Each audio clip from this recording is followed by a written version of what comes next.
Welcome back to our next chess story. And today we're looking at two grandmasters of modern times. We are now going into the future compared to the other games to the year 2013, where we have two modern grandmasters by the name of Richard Rapport and Jonny Hector playing against each other. Both Richard and Jonny are still playing today, and in fact, Richard is one of the best players in the world. They're both very creative, and two of my favorite grandmasters. I learned a lot from them. And in this game, you could say that it's really a battle of pieces against pawns. Because Jonny took all the extra ice cream he could get. He said, "My pawn, mine," and he took everything. Whereas Richard cared a lot less about pawns and more about pieces, how far they could see, how far they could fire, and what damage they could do. Okay, and that's what made all the difference here. We start off with the Sicilian. Black says, "I want a little slice of the pie. You got a little slice, and so did I." White says, "Ooh, can I get an octopus knight? Because after you trade these pawns, my octopus can reach everything with his 8 tentacles. He is all powerful." And indeed, the octopus can do a lot. But so can black, because now they start bothering pawns. White says, "You want a pawn? So do I. We both have lasers on it, so you can't eat it." Black says, "Wait a second. Can I attack your knight and he can run away somewhere and I'll take out the rest of my bishops?" No, the knight is staying because he's covered by the queen. With the bishop on c4, Richard has to be concerned about Freddy because the poor f-pawn is always under assault, always under attack. The queen can sometimes come and help. Sometimes it comes to f3 and later on goes to fire at it. Also, if the pawn comes to e6, sometimes we can blow up the pawn over here, especially if the bishop is on b7. The bishop can sacrifice against black's roof. So black said, "You know what? I'll keep the bishop here for now. Thank you." And did you want to castle queenside? Because Jonny, my pawns are ready to fire. My pawns are getting ready to run at you. And Jonny said, "No, no, no, no, no. I don't know. Maybe I'll castle kingside. Maybe I'll castle queenside. You'll find out later. I'm not telling you." In the meantime, he's opening the way for the second rook to fire. He is helping the bishop, and he's protecting the pawn indirectly. Okay. After queen c7, the black queen starts saying hi to the bishop. And note how a minute before the rook even came here, the black queen got out of the way. Richard said, "No, no, no, no, no. There is a truck coming my way. No, no, no, no. I'm staying away from that truck. I want nothing to do with him. You know what I want to do something with? That bishop. I want to take all of the bishop's ice cream because my knight's coming for him." Before that ever happens, the bishop runs away. Good players see danger from a mile ahead and they say, "I'm getting out of here. I want nothing to do with that queen." b5. The king already castled, so we're ready to pawn storm. The pawns are coming to bother your knight and to get in your way. After takes, we start firing at the center, so they have to do something about it. He asks the queen for help. Also, the bishop starts firing at the king.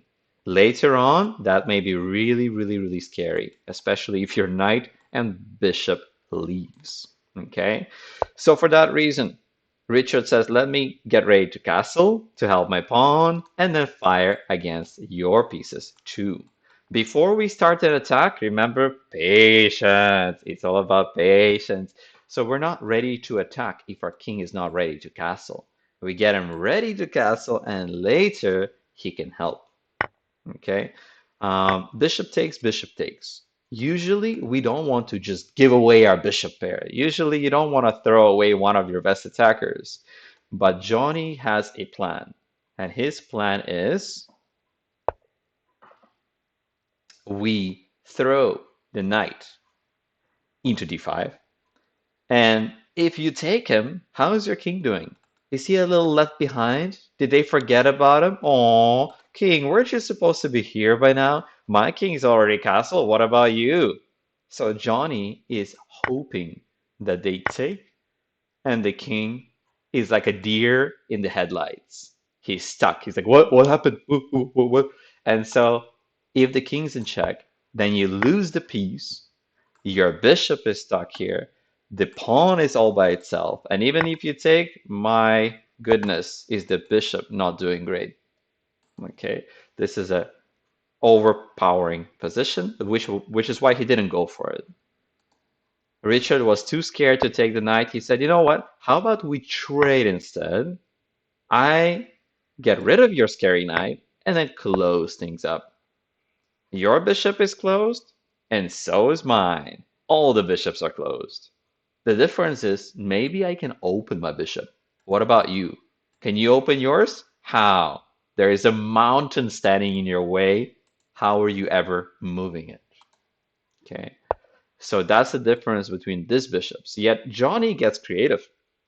I told you he's a creative player. So Jonny says, what if my rook gets involved? What if my rook says hi to this pawn, that pawn? What if my rook can say hi to your king? It'll bother him because he's not even castled yet, and I am. And Richard says, you know what? Fine, go bother somebody. But you're not bothering my queen because I see danger from a mile ahead. I'm getting out from the way of that truck. You see the truck coming? Just move. Okay. And even when the truck is coming, now you can ignore it. You know who can't ignore us? The bishop. The poor bishop has no helpers. And in fact, he's stuck with his own mountain pawns. He has no squares to run to, nowhere to run, nowhere to hide. He tries to make a hidey hole, tries to make a fire exit, but in a few seconds, we're out to get him anyways. He has to hide, and here comes the move of the game. So far, everything's been normal. And now, kaboom! Why are we giving away all the pawns? Because remember, Richard didn't care about pawns. He cared more about pieces, like that rook. He said, at the price of one pawn, do you want to open the file for me? Yeah, bring my rook in. I'll say hi. The other rook can come in. My bishop can come in. Everybody's coming in. As for your bishop, still not doing so great with the mountain in his way. White said, "Whoa, I don't have to take you the second time. I can just go here and block your rook, and your rook can't get me." Yeah? Then what does that do for your bishop? How's your bishop feeling about that? No, not so great. He's stuck here forever, blocking that pawn. In effect, he becomes a big pawn. You just lost a bishop because your bishop will never fight again, whereas mine is just getting started. Okay. At that point, we open up our bishop. I told you he could get the mountain off his back, and suddenly he's firing away. Opposite color bishops are even more dangerous because we're getting all the dark squares, he's getting light squares. Our dark squares, way more important because we're attacking and he's not. So Richard is blasting scope for his bishop. And Jonny says, "Wait, my rook can help. Maybe they will eat the pawn. Maybe we will checkmate you." No, we just make a window. We have time. If you want to take, we're ready. We're ready to fire and skewer you. If you want to get skewered, take my pawn. Go ahead. Okay. At that point, White tries to go for a pawn storm. Maybe he's thinking about something like this. Doesn't really help. We just open the highway because our rooks are connected and theirs aren't. Our bishop is firing, theirs isn't. Our king is safe, theirs doesn't think so. Okay, not with the nail pawn in his house, not with all those holes and the Swiss cheese on the dark squares. Doubt it. Okay, so after he takes, we say hi to the rook. We want the open file. Whatever it takes. If it takes a bishop, you want a bishop, go ahead. Take my bishop. Take my bishop. Yes, good for you. Checkmate. Okay, that's why he ran away from us, trying to cover back rank, but didn't help. Check and invade. Not only do we get one rook in there, not only do we get two pieces in there, he gets three pieces lined up in the battery. And oh, are you scared about rook e1? Maybe you should be, because I'm invading next turn. Rook E8, or I should say rook E1 is coming, then we're trading everything and back rank mate. You know why back rank's a problem? Because of you, because of your pieces who made the king weak. Okay, you cared so much about the extra ice cream, you forgot about the holes and playing down a piece.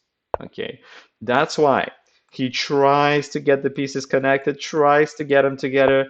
Too late, because next turn we're gonna get rid of your rook and something bad is gonna happen. Let's see what. Okay, he plays queen c4 and the game finished with rook e1. I won't even make it a quiz question. I won't make it a puzzle for you. But if you want, you can pause the video and ask yourself, why did White resign? Why did Jonny give up? Okay, you can pause. 3, 2, 1. If you saw the answer, which is rook takes d1 and queen b2, congrats. You got it right. Because after we get rid of the rook, suddenly the queen's coming for mate, and there is nothing that can stop it. If you try to block the dark squares, that's okay. We'll just come in a different way. You can't stop us forever. Okay. Unfortunately for white, he doesn't have a bishop. He only has a big fat pawn on a2, whereas we do have our bishop. So playing up a piece is always very fun, and that's why he won this game.